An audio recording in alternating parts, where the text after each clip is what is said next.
Whether you or I like it or not, Lord of the Rings Tales of Middle-earth has been a massive success for Magic the Gathering hype and the future set.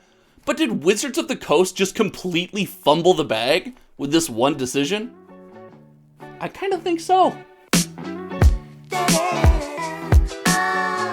When it comes to preview panels, getting information way early and then using any kind of logic and reason and knowledge about the Magic community and space to come up with some fun and exciting to discuss theories, you out there know I am totally game. But the recent preview panel at MtG Con, or Magic Con, Minneapolis, has a decision in it that actually just made me kind of angry. It just felt like a massive miss. And so today I'm going to talk about what portion of that announcement really kind of got me going and why I really think it's going to be a miss. There was another part of that announcement that shows me I really think I might be onto something when it comes to this one. So we're going to talk about that today. And then I'm going to give some final thoughts about the design of Magic and some cool stuff happening this week on the channel that you're not going to want to miss. So if you're not subscribed yet, make sure you click that button. But what we have going on this week was Magic Con Minneapolis, and there was an announcement in there about the Lord of the Rings Tales of Middle-earth set. And what we got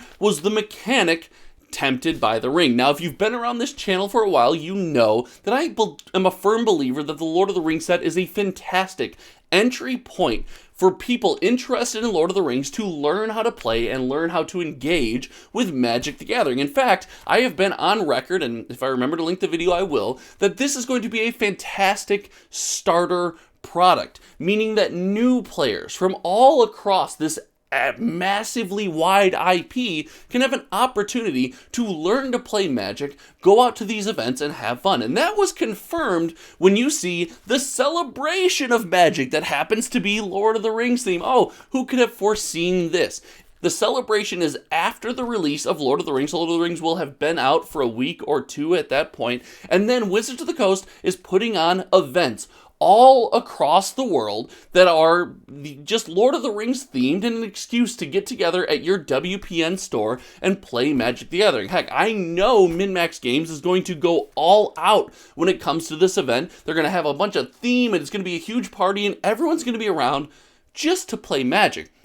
And this leans into the idea that Lord of the Rings Tales of Middle-earth is an awesome opportunity to get people playing Magic and get people who don't know Magic interested.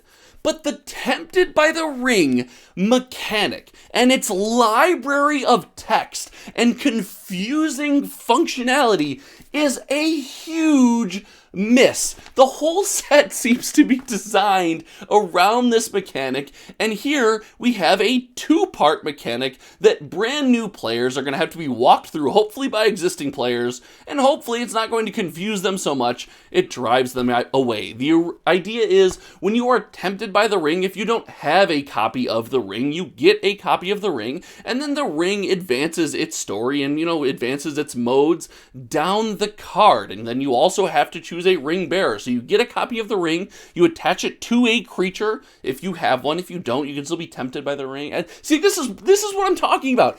It's insane. And what this is going to do is this is going to cause confusion and conundrum and just craziness all around when it comes to people trying to learn this for the first time. Think of some of your favorite and most iconic Magic the Gathering effects and mechanics. Flying, and trample, just simple things like that, which could have been created for this set, and we could have stayed on this simple path and just kept things nice and easy and made this about the merging of the IP and that massive front door to bring people in to our favorite game. Instead, Wizards has gone the opposite direction and said, no, I need to give a complicated game mechanic for people to chew on to keep them coming back for more. And in my opinion, that's just a massive miss. I think the limited play experience being in the Lord of the Rings world, building decks around your favorite characters for commanders or, 60 card one-on-one formats, which there's a video coming later this week. I really think the distinction is happening more rapidly now. We're going to see a lot more separation of Commander and our 60 card formats in product design. Stay tuned for that one.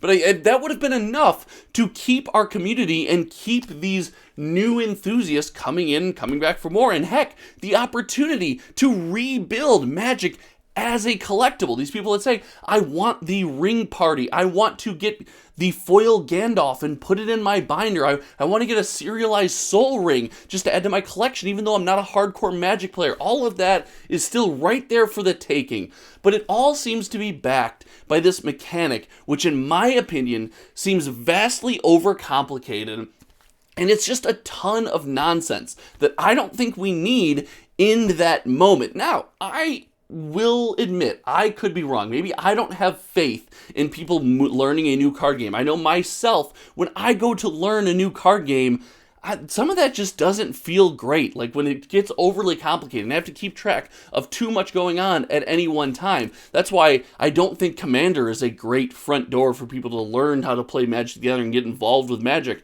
because in a Commander game, there's just so much going on. But I really think this is a massive miss, and I want to know what you guys think out there. Listen, I am open to the idea of being wrong, but I think this overly complicated mechanic is going to do more harm than good when it comes to a set like this. And I have so much more to say about this preview panel, and I'll be talking about that almost all week here on the channel, and later this week I have something else in store. I know many of you and I often talk about my collection, the things I put on my shelf, and the things I do around the channel. Well, in Friday Morning Magic, this week's morning live stream, that's right, every Friday I do a live stream in the morning where we all get together, we talk about the news for the week, we have a great time. I'm going to show you guys a big purchase I just made. I bought well over 100 cards. I'm going to tell you what I bought, why I bought it, and why I love the things that I buy. I love the things that I put on my shelf, and everything I talk about with you guys are things I do out of pure enjoyment for myself. As you can tell, when I'm passionate about something as simple as a mechanic for a set that will,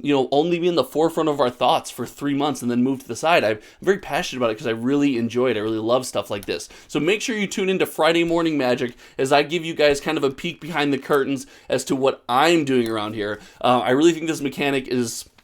it's just overtuned. It's just ridiculous. Let me know what you think in the comments section below. It's going to be a wild week in Magic. Happy Monday. If you're watching this at the day I recorded this video and you're still here, happy Monday. Until next time, you all know me. My name is Josh. I hope to see you around the channel in the future, and we'll talk again soon. Goodbye.